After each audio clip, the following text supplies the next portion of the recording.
ఇక మీదట మీ బేస్ అంతా బొంబాయిలో ఉండబోతుందా? యా ఈ కొంచెం ఈ అట్లీ గారి సినిమా వరకు నాకు కూడా అది మంచి ఎక్స్పీరియన్స్ అండి. అది నేను నేర్చుకోవడానికి కానీ ఇది ఎందుకంటే ఒక ఇంటర్నేషనల్ లెవెల్లో జరుగుతుంది కాబట్టి అందుకని కొంచెం ఎక్కువ టైం దాన్ని స్పెండ్ చేస్తున్నాను టు లెర్న్ ద థింగ్స్.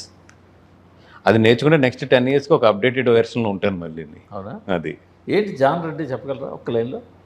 కథ ఏం చెప్పక్కలే. ఎన్డీఏ అగ్రిమెంట్ ఉంది సార్ నాకు. అది నాన్ డిస్క్లోజర్ అగ్రిమెంట్ అని ఒకటి ఉంటుంది. అవును జాన్ అడిగాను అంతే. యాక్షన్ ఎంటర్టైన్మెంట్ అంటే దానికి సంబంధించి ఏం మాట్లాడినా సన్ పిక్చర్సే మాట్లాడాలనేది నాతో సైన్ చేయించుకున్నారు క్లారిటీగా.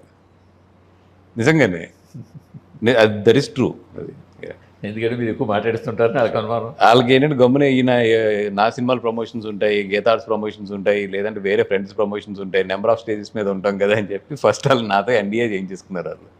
అది కొన్ని ఎన్ని రోజులు పడుతుంది ఆ సినిమా థియేటర్లో రావడానికి ఒక అంచనా ఉందా? యా మినిమం ఇక్కడి నుంచి అయితే 1 year పైన పడుతుంది. 1 year పైన పడుతుంది. అంటే ఇది 27లోనే చూస్తాం. చెప్తా సన్ పిక్చర్స్ తెర మీద చూడాలంటే మేము 27 దాకా వెయిట్ చేయాలి. సన్ పిక్చర్స్ చెప్తుంది కదా, సన్ పిక్చర్స్ చెప్తారు కదా వాళ్ళు.